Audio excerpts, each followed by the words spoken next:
Sosial media terupdate terus dengan apa kabar-kabar kami.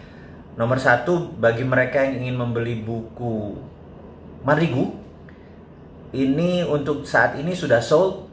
Kami selama 3 bulan ini, mulai dari Maret, April, jadi sampai Mei, itu baru menjual 20.000 dan stoknya habis. Jadi bagi mereka yang ingin membeli buku Marigu, stoknya baru ada nanti habis Lebaran. Itu pengumuman nomor satu.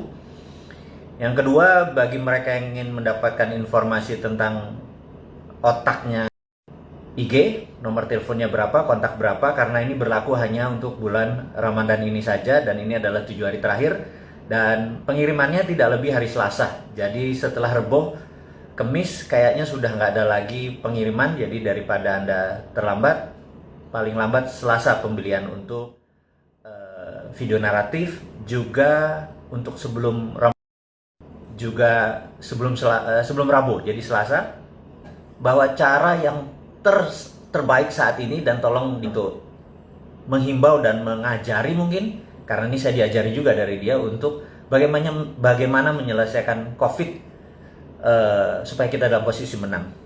Damai itu sebenarnya kata yang saya tidak suka, karena kita berdamai sementara makhluk itu yang namanya COVID, dia nggak berdamai. Jadi kitanya berdamai, kitanya kasih bendera putih, dia tetap nyerang kita. Dan ini membuat kita menjadi tidak aware gitu ya. Nah, saya tidak ingin ini terjadi berlama-lama. Saya ingin memanfaatkan kesempatan hari ini untuk menyelesaikan COVID once for all. Corona disease, virus. Jadi perilaku virus itu di setiap daerah harus di research. Jadi tidak bisa kita mendapat data dari koran atau dari media atau dari informasi asing bahwa oh di Cina kayak gini, di Amerika kayak gini. Karena banyak sekali menyatakan bahwa oh Amerika nggak bisa menghandle COVID, Cina nggak bisa menghandle, atau Wuhan lockdown sekarang, 11 juta di lockdown versi baru sekarang dengan di retest. China, Singapura kena second wave dan lain sebagainya.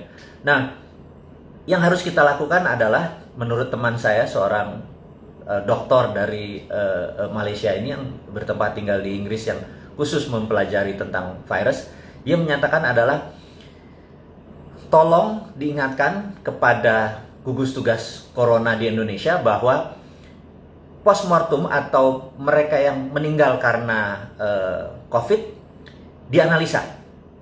Kemudian yang antemortem yang kena COVID, yang bisa sembuh dan bisa meninggal, dipetakan sehingga dibuat korelasinya, ditemukan deltanya, sehingga kita bisa tahu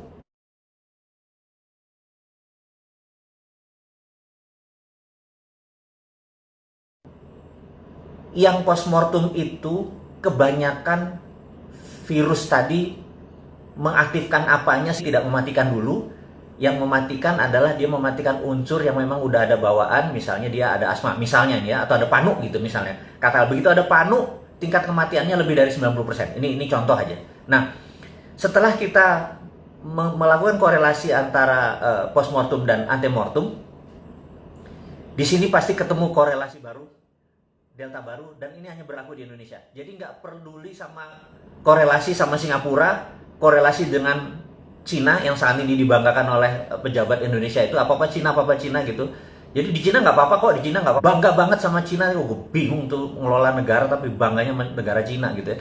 Bangga tuh sama bangsa sendiri gitu. Ini yang saya mau mengungkapkan kekesalan saya. Jadi kita harus punya korelasi sendiri, mempunyai delta sendiri, persamaan sendiri antara postmortem dan antemortem dari coronavirus.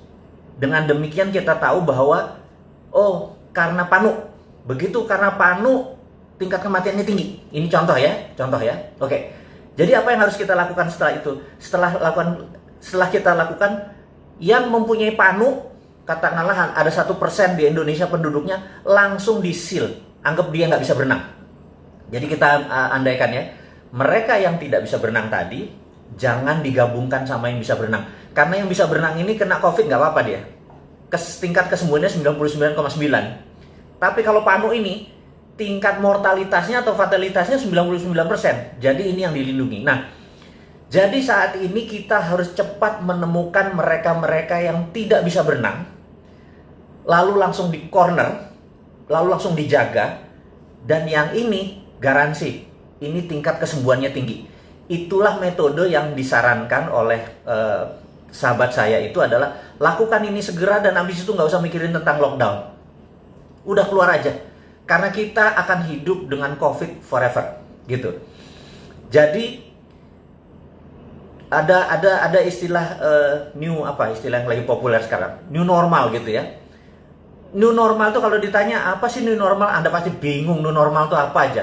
Itu adalah istilah orang pinter yang keminter yang membuat saya kadang-kadang apa sih new normal itu gitu ya. Tapi lama-lama saya pikir juga, waktu sahabat saya bilang enggak, new normal itu cuma satu katanya. Ke depan itu yang namanya cleanliness sama higienis itulah new normal. Jadi oke.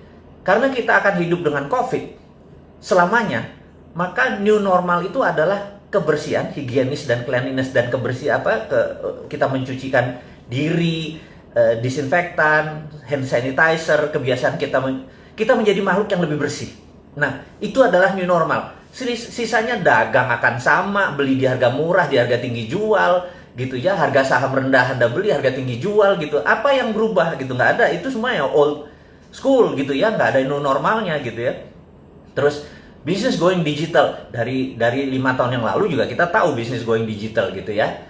Terus ada yang bilang new world order, nah itu nanti Mas Hasbi sabar, tentang new world order kita akan turun tangan sendiri. Jadi kita sepakat bahwa COVID akan hidup sama kita selamanya. Dan kita minta pemerintah sekarang menemukan delta yang baru, kausalitas yang baru, di manakah yang membuat orang-orang yang tidak bisa berenang itu cepat diketemukan. Jadi orang-orang yang punya, ini cuma istilah yang nggak bisa berenang, yang sisanya bisa berenang gitu ya. Karena kalau sekarang semuanya di lockdown, yang bisa berenang juga bisa mati. Matinya bukan karena COVID, tapi matinya karena ekonomi gitu ya. Nah, kita nanti akan sampai ke sana. Kemudian berita COVID kita selesaikan dulu supaya jangan lama-lama. Udah bosan kita ngomong tentang COVID. Yang kedua adalah informasi menarik. Karena saya adalah orang geopolitik, geostrategik. Jadi informasinya harus ngagetin teman-teman semua. Apa yang akan saya informasikan? Dubes Cina di Israel diasasin. Jadi kita tahu beritanya bahwa kemarin hari ini Dubes Cina di Israel mati. Anda boleh menganalisa apa yang akan terjadi. Jadi saya nggak nganalisa dulu, saya ngasih mentahnya dulu bahwa fakta Dubes Cina di Israel mati, dah gitu ya. Jadi kita siap-siap lanjut yang lain. Berikutnya adalah, itu berita internasional dulu. Jadi berikutnya adalah 13 shadow men. Jadi waktu Ronald Reagan memanggil 13 shadow men ini, orang-orang yang akan mendesain bagaimana mengalahkan Uni Soviet, 13 orang ini mendesain dan melakukan operation, dan akhirnya Soviet tahun 89-91 terguling. Puncaknya waktu di Afghanistan. Akhirnya dengan perestroikanya Gorbachev, apapun itu, mereka kekurangan uang, mereka kekurangan duit, mereka nggak ada sumber energi, Gorbachev nyerah, Soviet bubar, gitu ya. Nah, 30 tahun kemudian 13 shadow man ini baru dibuka ke publik bahwa siapa mereka.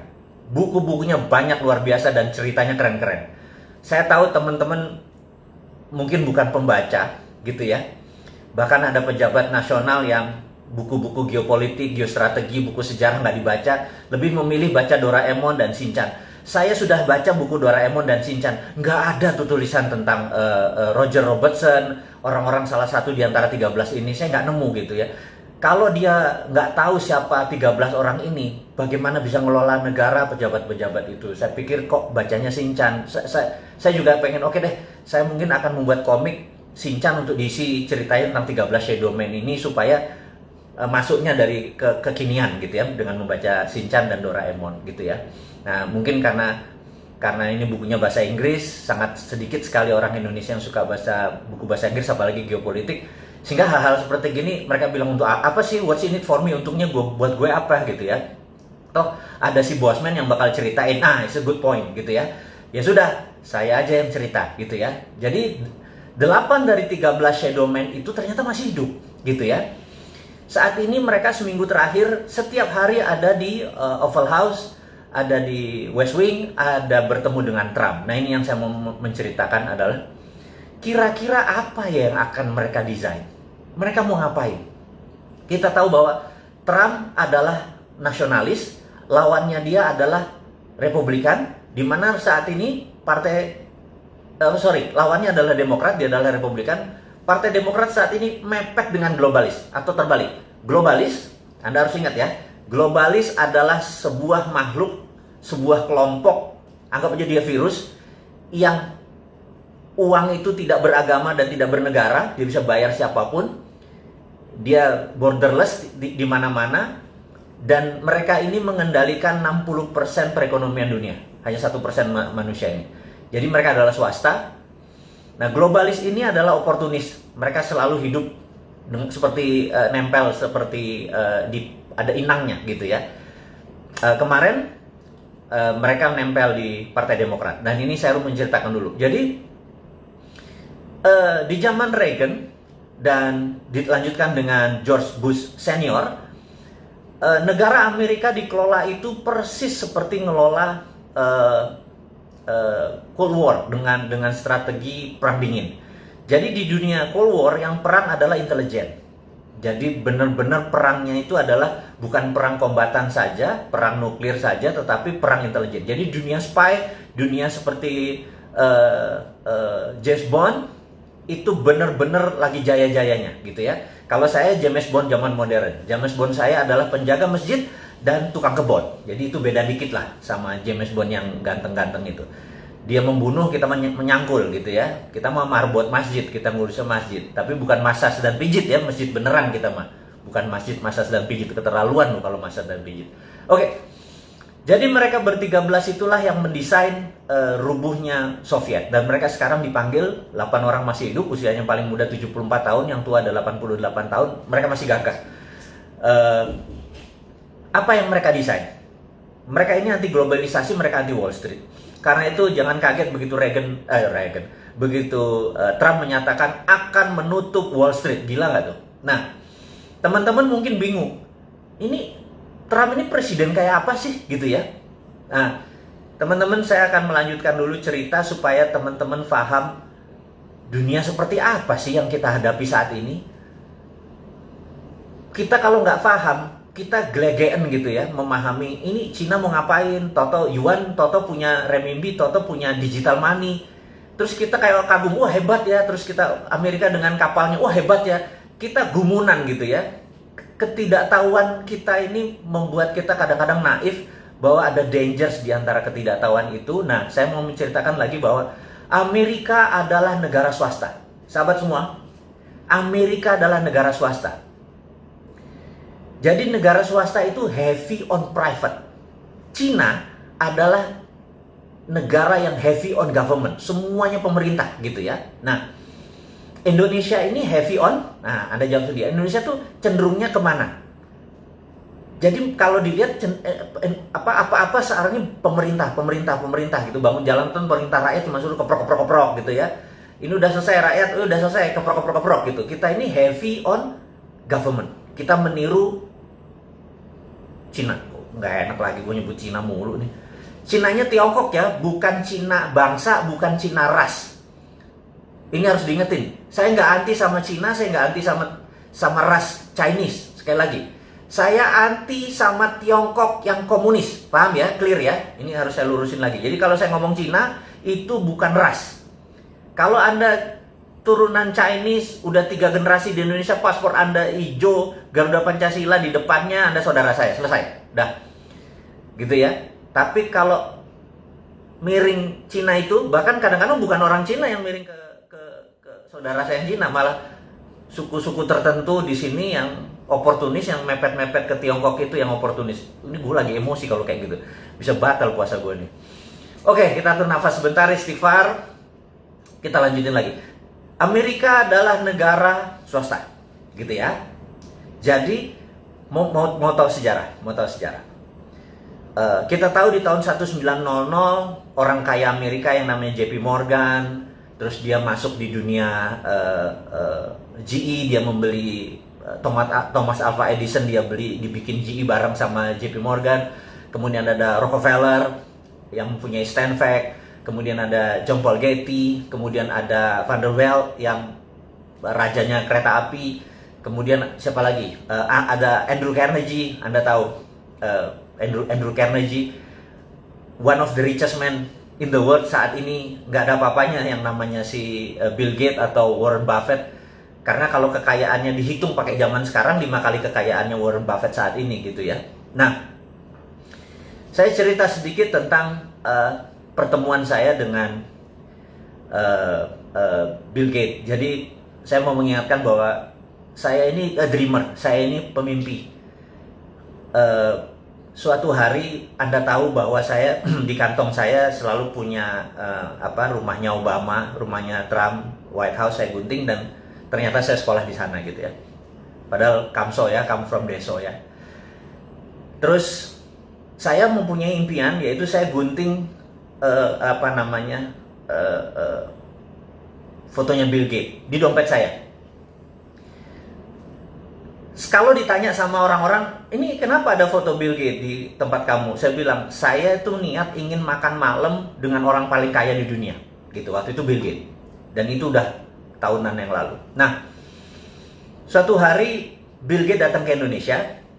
Ada sahabat saya, wartawan senior dari koran kenamaan Indonesia. Kemudian dia bilang, Mas, saya ada tiket, kamu makan malam sama Bill Gates. Waktu itu Bill Gates di zamannya Pak SBY, 2009 atau 10 saya lupa ya, kan datang ke Indonesia. Kita makan di Mulia tapi dengan 400 orang. Saya bilang, ini dream come true. Bayangin, setelah saya nempel gambar Bill Gates di dompet saya, karena saya liatin terus, saya bilang suatu hari saya makan malam sama dia, suatu hari saya makan malam sama dia gitu. Nah, alhamdulillah benar. Apa yang saya lakukan? Saya duduk di round table di Hotel Mulia, Bill Gates duduk jauh. Saya sambil di situ ya ada orang-orang terkenal lah, ada menteri, ada pejabat-pejabat teras zaman waktu itu. Nah, lagi kita makan, dalam hati saya bilang kayaknya nggak sah sih kalau saya makan malam atau kita makan malam tapi jaraknya jauh. Emang saya lihat dia, jadi saya cuma ngeliat dia pakai batik, saya ngeliat oh orangnya gini, orangnya santun tapi smart, tapi ya gitu deh. Saya cuma sambil membayangkan gitu ya. Nah, kemudian tapi saya bilang saya nggak puas nih kalau nggak ngobrol, ini nggak sah nih gitu ya. Nah, terus di tengah-tengah acara lagi makan ada yang nyeletuk gitu, Mr. Gates, might as well, kan kita lagi bareng-bareng di tempat makan, boleh nggak kami tanya jawab? Terus mereka nanya sama si audience, sama kita yang bertiga ratusan orang ini nanya, is there anyone yang di sini yang mau bertanya pada Mr. Gates? Apa yang terjadi? 300-300-nya angkat tangan. Saya mau gitu ya. Saya bilang, oh gila. Terus, dia bilang, temennya ngomong di sebelahnya, oke, Mr. Gates maybe only bisa answer dengan 5 pertanyaan aja, jangan banyak-banyak. So, siapa yang mau nanya, tolong nulis di kertas gitu ya. Nah, wah, semua orang naik tangannya. Dan saya bilang, oke, saya take the moment. Ini kan moment of greatness ya. Saya ambil kertasnya, saya tahu kan teman-teman tahu bahwa saya memiliki sebuah keilmuan, ya ilmu kuno sih, ilmu nggak keren-keren banget bagaimana memprogram pikiran bawah sadar seseorang. Saya bilang dia pasti baca tulisan saya, saya tulis gitu ya, saya lipat, saya taruh. Oke. Kemudian makan seperti biasa. Kemudian Mr. Gates buka satu-satu, terus udah selesai makan nih, terus gimana, ada yang mau nanya? Terus dia bilang oke, saya udah pilih beberapa katanya. Terus who is, dia sebut sebuah nama gitu ya. Dia bertanya apa rencana Bill Gates di Indonesia. Terus Bill Gates cerita, kami akan berencana membuat laptop komputer murah di bawah $100 supaya orang bisa ini dan terkoneksi dengan sistem dan sebagainya. Cita-cita mulia lah, CCM lah gitu ya. Kemudian pertanyaan kedua, who is, dia sebutin seorang menteri gitu ya, kayaknya dipesen nih. Oke, menteri ini bertanya ini, seorang ibu menteri. Dia cerita. Kemudian dia break lagi. Terus lama berhenti di satu kertas, terus I don't like it. Terus dia taruh, tapi kan mic-nya masih kedengeran kan, mic-nya di sini. Terus ditaruh, dia bilang terus dia nyari question, pertanyaan yang menurut dia gimmick kayak kecil-kecil. Udah 4 pertanyaan. Dia bilang oke, the last pertanyaan terakhir, the last question katanya gitu. Terus diangkat satu kertas. Gitu ya. Terus orang sebelahnya bilang, what is this? I don't know, I don't like the question gitu ya. Ini kata-katanya dia nih.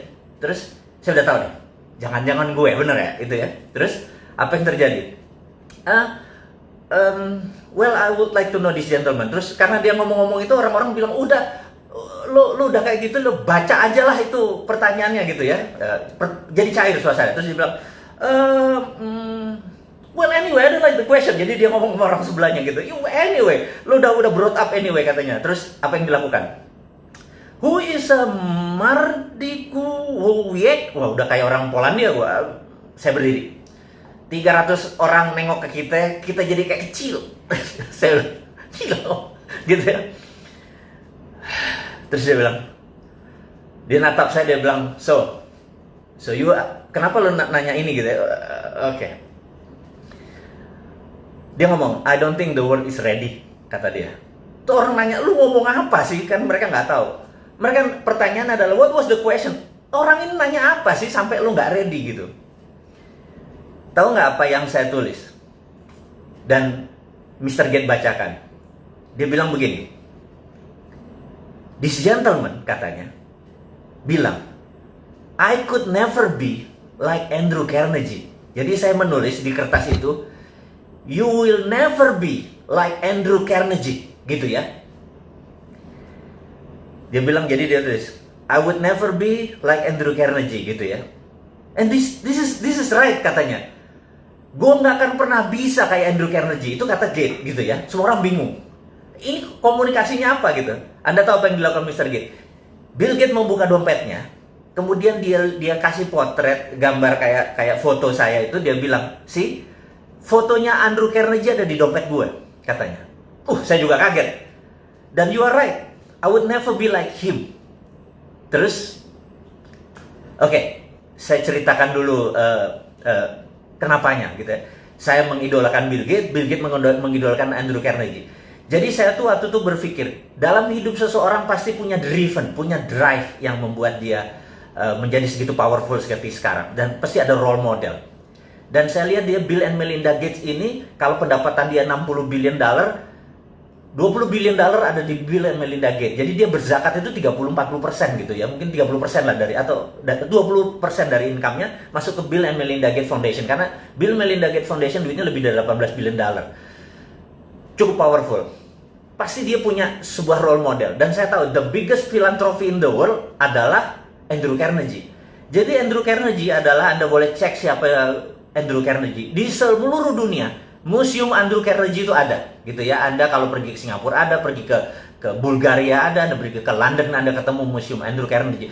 Andrew Carnegie mendedicate uangnya untuk pendidikan, informasi, dan museum, koleksi-koleksi sains. Nah, Andrew Carnegie di tahun 1900 dia menjual US Steel, dia memiliki Dow Jones, dan Anda tahu Dow Jones, saya udah nggak bisa diceritain lah. Nah, ada New York Stock Exchange dan lain sebagainya. Yang jelas dia punya US Steel yang waktu dia jual angkanya $1 billion. Pada saat sekarang waktu dia menjual US Steel itu di 19 sekian itu, kekayaannya itu kira-kira 4 kali kekayaan Bill Gates saat ini. Jadi kalau Bill Gates punya berapa, katakanlah 80 billion, dia punya 4 kalinya, 320 billion. Jadi kita tahu itu duit waktu itu. Nah, Anda boleh cek di Wikipedia. Di tahun 1898, Filipina ingin merdeka dari Spanyol. Dan Spanyol waktu itu minta uang $20 billion. Filipina nggak punya uang tebusan seperti itu memerdekakan Filipina, dan Filipina minta Amerika. Amerika nggak punya uang, Federal Reserve nggak punya uang, dan Federal Reserve meminta Andrew Carnegie menebus $20 billion untuk kemerdekaan Filipina. Sahabat, apa yang dilakukan? Andrew Carnegie membayar tunai $20 billion. Sebuah negara yang dia merdekakan, tanpa sekalipun dia pernah injak tuh tanah Filipina. Jadi, ini membuktikan satu hal, bahwa swasta Amerika lebih kaya daripada negara Amerika. Dan Andrew Carnegie menjadi the biggest philanthropy yang menjadi role modelnya Bill Gates. Karena itu di dalam analisa saya, menganalisa Bill Gates, saya menebak bahwa dia pasti punya role model gitu ya. Dan saya menebak pasti Andrew Carnegie. Saya nggak pernah tahu, Tapi ini kemampuan analisis, kemampuan Sontoloyo. Yang Sontoloyo itu, saya bilang, oke, you could never be like Andrew Carnegie. Lo nggak akan pernah bisa menjadi seorang Andrew Carnegie. Dan dia bilang, you are right. Gue nggak pernah bisa jadi Andrew Carnegie. Nah, jadi itulah yang memotivasi dia. Itulah yang memotivasi saya bahwa kalau Andrew Carnegie pernah begini, di rumah yatim pun saya mencoba mendedikasikan kecil, filantropi kecil. Nggak jauh sekali dari seorang Bill Gates dengan foundationnya atau Andrew Carnegie. Tapi ini gamesnya, mau jadi the best of the best of the best ya kita berkompetisi dengan the best, berkompetisi dengan Andrew Carnegie gitu ya, bukan berkompetisi sama 4L gitu ya, itu bukan kompetitor kita gitu. Dia pernah ya gitu, kompetitor kita gini, bukan kompetitor, role model gitu ya, dan kita bersaing sehat. Kalau 4L mah udahlah, gue males ngomongnya. Anyway, teman-teman, ini hanya membuktikan bahwa swasta itu lebih powerful daripada negara Amerika. Nah, kita tahu setelah Perang Dunia Kedua, Amerika baru menggunakan printing money dengan New Deals-nya, akhirnya negara Amerika lebih kaya dari swastanya. Jadi, sahabat semua, saya cuma mengingatkan bahwa swasta Amerika tuh berkompetisinya sama negara Amerika, gitu ya. Karena itu di sana kalau sekolah tuh ada dua, sekolah Ivy League, ada Cornell, ada Columbia, ada Harvard, MIT, dan lain sebagainya. Begitu lulus, biasanya menjadi anteknya globalis di Wall Street atau menjadi globalis. Kalau mereka belajar di seperti di Illinois University, apapun lah, Chicago juga nggak nyampe ini mereka-mereka ini, paling jadi pegawai World Bank, IMF, atau bankers-bankers gitu ya. Anda harus mengingatkan ini, dua ini. Nah, Wall Street ini saat ini menguasai mungkin 60% kekayaan dunia. Jadi Tencent di situ, Alibaba di situ gitu ya. Ini kita mau melihat how the world work, bagaimana cara dunia bekerja. Jadi Anda paham apa yang terjadi. Nah, sewaktu Trump menyatakan akan menutup Wall Street, itu dia mengancam globalis sebenarnya, supaya lu jangan sama Demokrat, lu sama gua, gitu ya. Nah, kita itu skenarionya. Nah, kita balik ke China saat ini. Akankah terjadi perang di Laut Cina Selatan? Gitu. Resikonya adalah pantai timurnya Cina rata, tentara Amerika habis, gitu ya. Menurut saya, Xi Jinping adalah pedagang, Trump adalah pedagang. Menurut saya tidak perang. Ingat, walaupun tidak perang, Indonesia harus ambil posisi. Saya tadi kemarin saya pernah bilang, ada tanya 4L apa gitu ya. Ya habis pundak, lutut, apa 4L-nya? Ya lanjutin gitu ya. Oke. Jadi saya menyatakan bahwa Indonesia saat ini tidak ngambil posisi, dan itu salah. Harusnya Indonesia ngambil posisi bela Cina, bela Amerika. Itu bedanya. Jadi jangan stand alone gitu ya. Kita harus ngambil dua-duanya. Jadi ngambil Amerika, ngambil Cina dengan choking point. Saya ulangi lagi, choking point adalah Selat Malaka yang paling sempit, di mana waktu dulu Sriwijaya, Hang Tuah, Hang Nadim segala macam menguasai selat ini, Indonesia berjaya secara maritim. Hampir 600 tahun kita berjaya secara maritim. Dan choking point saat ini lost control. Kata kita tidak mengontrol choking point. Kalau saya jadi pemerintah Indonesia saat ini, choking point-nya diminta Cina sama diminta Amerika, jawabannya adalah yes. Saya kasih ke Amerika, kalau Amerika memberikan saya 5 tahun pinjaman IMF tanpa bunga, saya minta list yang nggak mungkin Amerika tentuin. Sama Cina juga sama. Yes, saya akan kasih Cina, tapi Cina harus utang di Indonesia dan kewajiban di Indonesia semuanya dinolin lagi dan lain sebagainya. Kasih semua sebuah penawaran yang mereka nggak mungkin bisa penuhi, tetapi di situ terlihat bahwa kita punya standpoint. Jadi Amerika dan Cina lihat kita punya standpoint. Gue di belakang lo kalau, gue di belakang lo kalau gitu ya. Tapi kalau sekarang kita menarik diri, begitu Amerika sama Cina terjadi consolidate, berdamai, apa yang terjadi? Partai Demokrat bingung, dan globalis nempel ke Trump. Sekali lagi, ini dunia selalu kayak gitu, globalis nempel ke Trump. Begitu globalis nempel ke Trump, Cina bermain dengan Cina, mereka nengok ke Indonesia. Lo goceng, lo nggak fair. Lo sekarang mau ambil untungnya doang. Jadi waktu Amerika menjanjikan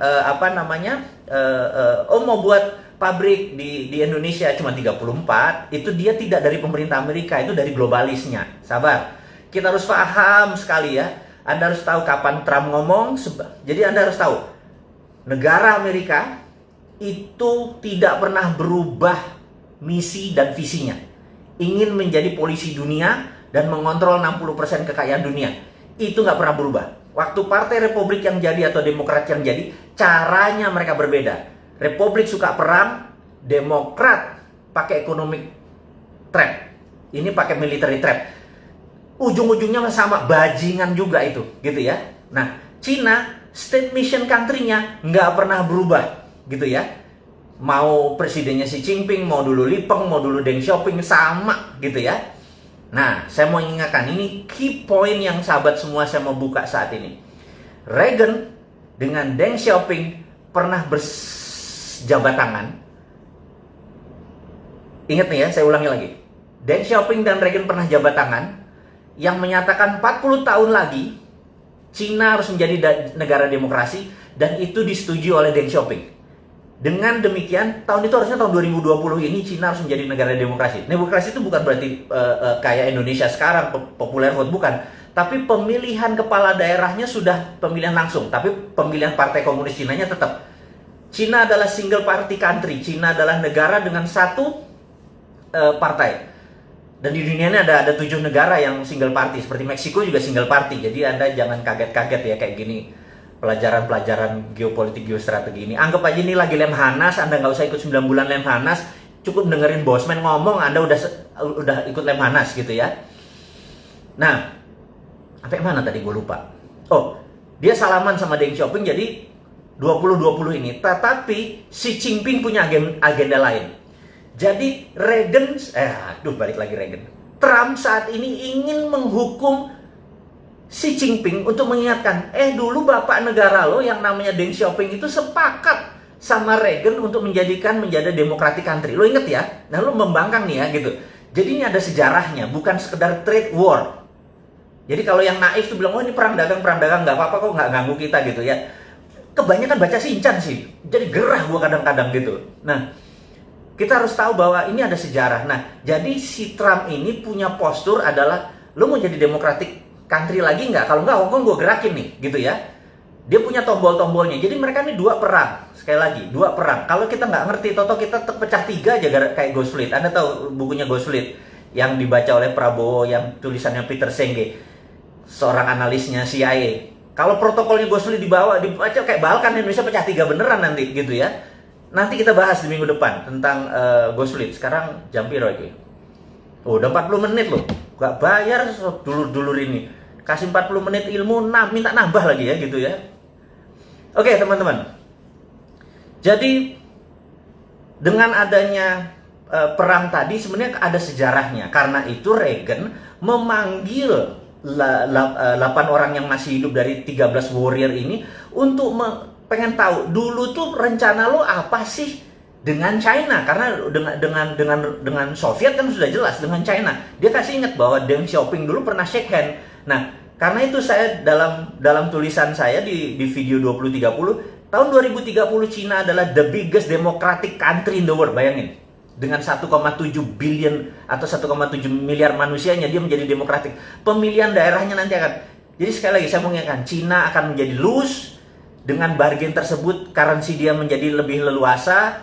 Tapi Trump akan memenangkan lagi. Ingat ya, ini sekali lagi, Trump bisa menang nih. Jadi Trump pulang kampung nanti menyatakan dia menang terhadap China. China bilang kita juga nggak kalah. Jadi dia bukan bilang menang ya, China nggak kalah, nggak kehilangan muka di negaranya. Nah, Trump selesai masalahnya. COVID sekali lagi nggak terlalu penting karena kita live with COVID forever. Oke, sahabat semua. Ada terakhir mungkin saya sekedar mengingatkan bahwa beberapa kita mendapatkan berita bahwa China punya renminbi, punya digital currency, punya dan anti dolar. Tar dulu. Itu misleading kalau anti dolar. Dia memainkannya di dalam negeri. Sekali lagi, dia memainkannya di dalam negeri. Dan kita juga nggak mau kalah dong. Kita kan dari dulu juga sudah bilang bahwa kalau kita ini kan Sontoloyo War nih, kita ini kan bukan heavy on government, kita kan heavy on private, bener ya? Kalau saya nih dapat mandat, tapi tenang, saya tidak akan masuk ke politik, saya janji, karena passion saya nggak di situ. Tapi kalau kita dapat mandat atau misi ini ada yang nerima, kita kasih juga. Kita adalah heavy on private. Jadi swastanya tapi bukan kapitalis, bukan 9 naga yang jadi kaya. UKM yang jadi kaya. Jadi kita ini juga pro on private, tetapi UKM. Karena itu kita bangun Santara, kita bangun Rifit, kita bangun organisasi untuk mengangkat UKM. Jadi kita tahu 2030 85% ekonomi dikuasai oleh UKM yang going global. Ini mark my word ya. Anda boleh catat kata-kata saya kalau 2030 tidak terjadi 85% ekonomi dunia, saya kasih Anda $1 juta. Anda ingetin, bosman, $1 juta lo janjiin kalau tahun 2030 85% dunia ini yang menguasai adalah UKM yang going global. Jadi nanti buktinya apa? Sekarang ini perusahaan besar pivotnya susah. Jadi kayak Unilever, Ultra itu pivot. Begitu ada perubahan terhadap COVID, terhadap distancing dan lain sebagainya, merubah badannya yang besar itu nggak mudah. Tapi UKM 2 bulan kolaps, ada yang tinggal 10%, ada yang bangkrut dan lain sebagainya. Tapi besok dia udah hidup lagi karena UKM itu pivotnya gampang, mindahinnya gampang. Nah, sahabat semua, jadi tahu karena demikian. Kita filosofinya adalah menolong mengangkat UKM. Jadi misi kita jelas, mengangkat UKM. Gimana UKM menjadi berdiri. Dan kita nggak peduli sama pemerintah. Pokoknya jangan diganggu aja kita. Biar urun dana ini berlangsung dengan baik. Itu satu. Yang kedua yang saya mau ngomongin. Tapi ini too early. Saya minta too early karena ini masih beta. Beta adalah, teman-teman, beta ya, sabar.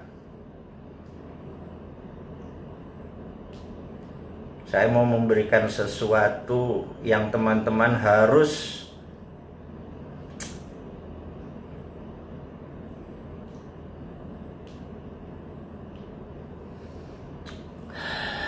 kebalik ya. Kalau kebalik nanti kita akan kasih. Oh, kebacanya kebalik ya. Oke. Tanggal 20 bulan Mei 2020 jam 20, saya atau kita bersama-sama sahabat semua akan meluncurkan yang namanya dinaran. Dinaran adalah cara pembayaran rupiah Anda. Setiap Anda masukkan rupiah, ada emas senilai rupiah Anda. Jadi kalau masuk naik, rupiahnya naik. Dan setiap Anda belanjakan pakai ATM tadi, dimanapun, turun 1 juta, ya gramasinya ikut turun. Jadi untuk pertama kali dalam sejarah dunia, rupiah Anda punya underlying emas. Dan inilah menjadi terobosan. Ini sudah ada persetujuan dari semuanya, sudah akan diluncurkan. Anda jangan bangga dengan renminbi, Anda jangan bangga dengan apapun, karena ini produk tanah air. Ini membuat emas Anda nggak ada rupiah Anda tidak ada inflasinya, gitu ya. Kita buka di dinaran.id, itu cuma landing page, belum bisa buat transaksi. Nanti transaksinya ada di apps. Tapi Anda sudah boleh lihat bahwa kita nggak ada matinya sebagai pengusaha, nggak ada matinya sebagai putra bangsa untuk mengangkat derajat bangsa ini. Kita nggak peduli sama pemerintah miring ke Cina, miring ke Amerika, kita nggak peduli. Yang kita peduliin adalah dia harusnya miring ke Indonesia, miring ke putra bangsa, nggak usah terpesona dengan asing-asing itu. Dan berani nggak dia, Dinaran ini, aplikasi kita ini, dipromosikan supaya mulai sekarang kita udah nggak terpikir tentang inflasi, bahkan nggak terpikir ada riba karena harus taruh bunga di deposito supaya inflasi. Ya kan, kalau Anda punya 1 miliar, Anda taruh deposito 5% bunganya, itu untuk cover inflasi kan. Stop, gunakan itu semua, pakai jaminan underlying emas. Tapi ini bukan sekedar jual beli emas. Ini adalah rupiah Anda masukin seperti halnya ATM. Anda punya duit 10 juta, masukin ke ATM, bener nggak? Nah, cuman kalau ATM kan nggak punya apa-apa. Sekarang Anda punya emas senilai menjamin tadi. Waktu Anda belanja 1 juta, ya emasnya turun. Anda diemin aja, harga emas naik, ikut naik. Itu bedanya. Dan sekali lagi, ini akan diluncurkan tanggal 20 Mei tahun 2020 ini, hari Selasa ini, jam 20.00. Kenapa? Karena 20 Mei adalah hari kebangkitan nasional. Dan itu juga merupakan di bulan suci Ramadan, di mana kita ini harus sudah masanya berdaulat. Jangan sekali lagi pernah bangga dengan negara lain, banggalah dengan karya putra bangsa sendiri. Saya minta sahabat untuk mempelajari, melihat landing page ini. Kita diskusi nanti setelah ini ya, bahwa kita bukan sekedar mengkritik, kita bukan sekedar menggurui, nggak ada niatan, tetapi kita mau gandengan tangan, kita mau bersama-sama untuk menjadi sukses.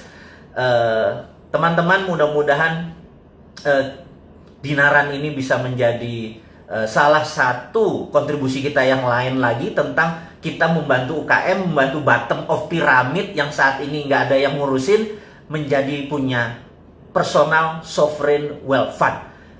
Negara punya sovereign wealth fund, yaitu aset-aset kita yang namanya nikel, yang saat ini sama RUU undang-undang minerba akhirnya diangkut dengan rare earth-nya sekalian, dengan uraniumnya, dengan kobalnya segala macam itu diangkut. Sementara harusnya itu kalau kita nih jadi terima mandat, stop semua pertambangan dan penambangan itu jadiin SWF, sovereign wealth fund. Sama seperti yang rupiah tadi. Ya udahlah, daripada negara masih terlalu sibuk, yang pejabatnya masih memikirkan kantongnya dia, mungkin 7 turunan dia masih kurang cukup uangnya. Apa yang kita lakukan? Kita punya sendiri yang namanya sovereign wealth fund. Anda punya 2 juta taruh, Anda punya 1 juta taruh. Yang penting Anda sekarang tidak bergantung lagi pada bunga bank, tidak bergantung lagi pada sistem perbankan. Ini adalah banking from non-bank. Jadi ini adalah banking, tapi dari non-banking. Jadi banking tapi bukan dari bank, gitu ya, dari Dinaran.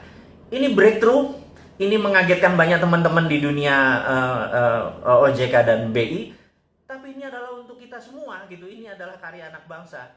Sahabat semua, akhirul kalam.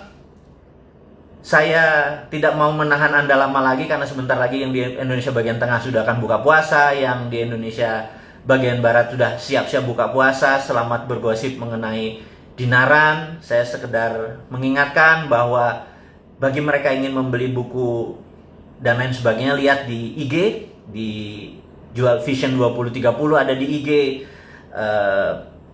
Road to Billionaire ada di IG, dan Dinaran.id Anda pelajari landing page-nya, bukan untuk transaksi, tapi tanggal 20 bulan Mei 2020 jam 20, jam 8 malam setelah habis taraweh, kalau bisa Anda lihat apa yang akan kami luncurkan, akan kita luncurkan. Ini milik kita bersama, bukan milik saya, ini milik Anda semua, toh harta-harta Anda, emas-emas Anda juga. Saya cuma membuat sistem yang membuat kita ke depan menjadi berdaulat.